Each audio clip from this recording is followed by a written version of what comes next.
When James Webb finally turned its instruments toward Neptune, what came back looked nothing like anyone expected, and the reason went back further than anyone thought. Neptune has always carried a reputation as the planet astronomers understood before they had ever properly seen it. In 1846, a French mathematician named Urbain Le Verrier calculated its position using nothing more than tiny irregularities in the orbit of Uranus. And when the astronomer Johann Galle pointed a telescope toward that patch of sky in Berlin, Neptune was sitting almost exactly where the arithmetic said it should be. It is still one of the cleanest predictions in scientific history, a planet found on paper long before it was ever seen by human eyes. But finding a planet mathematically and understanding what happens on its surface are two very different things, and Neptune has only been visited once. In August 1989, Voyager 2 swept past at a distance closer than the Moon is to Earth, catching winds of 2,100 kilometers an hour, the fastest ever recorded in the solar system, and a storm the size of Earth itself that scientists nicknamed the Great Dark Spot. The strongest hurricane ever recorded on Earth reached about 315 kilometers an hour. Neptune's atmosphere moves nearly 7 times faster than that on an ordinary day. 5 years later, Hubble looked again, and the storm had simply vanished, as if it had never existed at all. New storms kept appearing elsewhere on the planet instead, forming and dissolving with no predictable rhythm that any model has managed to explain since. That same flyby revealed something else too. Neptune radiates roughly 2.5 times more heat than it receives from the Sun, pouring out energy from somewhere deep inside itself. Uranus, a planet built from almost identical ice, gas, and rock, does the opposite, releasing barely any extra heat at all. Why would two nearly identical worlds behave like completely different families? Nobody has ever fully explained it, and for decades it sat quietly in textbooks as an unresolved question. Voyager gave scientists a snapshot. Nearly 40 years later, James Webb started giving them a timeline instead, and the first surprise came almost immediately. In September 2022, the telescope returned an image of Neptune's rings crisper than any observatory had ever captured, along with several of Neptune's moons scattered around it. For a planet whose rings had only ever appeared as faint smudges from Earth, it hinted at what Webb would later reveal about its atmosphere too. The second surprise took longer to arrive. Every giant planet in this solar system has a confirmed aurora: Jupiter, Saturn, Uranus. For nearly 4 decades, Neptune was the exception, no matter how closely astronomers looked. Then, in 2025, Webb finally confirmed it, and the reason nobody had seen it before turned out to be almost as strange as the aurora itself. The scientist who led the search was Heinrich Mellin, an astronomer who had spent years chasing something every other gas giant had already confirmed having.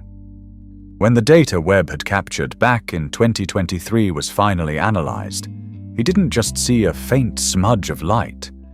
The clarity of what appeared startled him.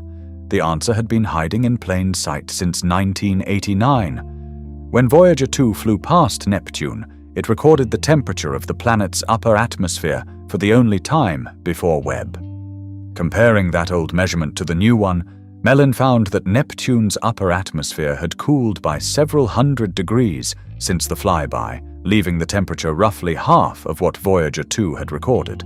A colder atmosphere produces a much fainter aurora, faint enough that every telescope before Webb had simply missed it, including the spacecraft that flew right past it in 1989 and never noticed a thing. When the glow finally appeared in Webb's images, it wasn't where anyone expected. On Earth, Jupiter, and Saturn, auroras cling to the poles. Neptune's did not. The light showed up at the planet's geographic mid-latitudes instead, roughly where South America sits on Earth's globe. The explanation traces back to something else Voyager 2 had already flagged in 1989.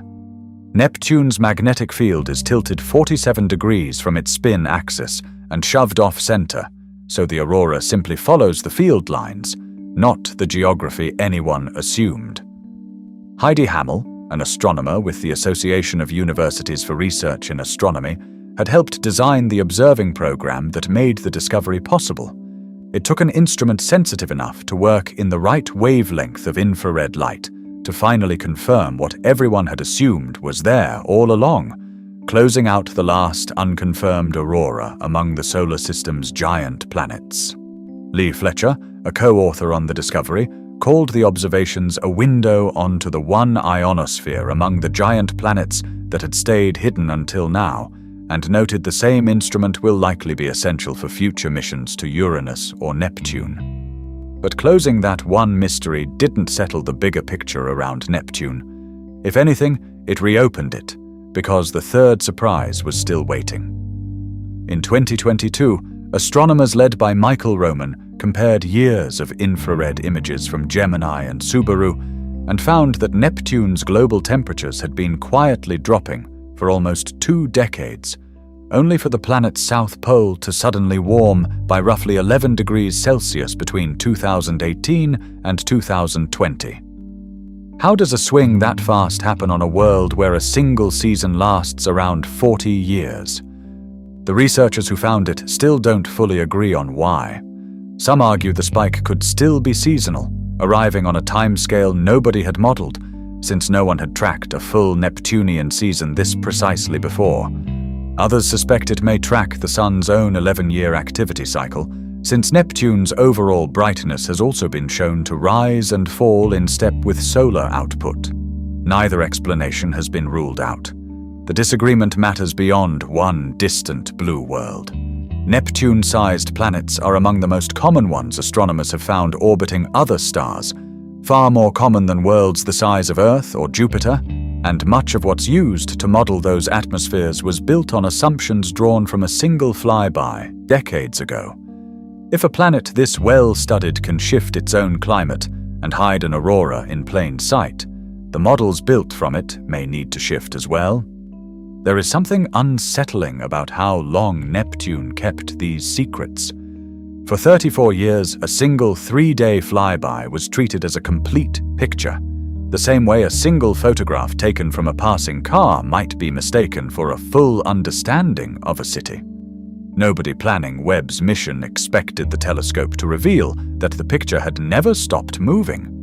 Astronomers now want to watch Neptune with Webb across a full 11-year solar cycle, hoping it might also explain why the planet's magnetic field sits so strangely tilted. That full cycle alone would take longer than the mission has existed so far. Le Verrier once proved Neptune could be found from 3 billion miles away using nothing but mathematics. Nearly 2 centuries later, the planet is proving that finding something and understanding it were never quite the same thing.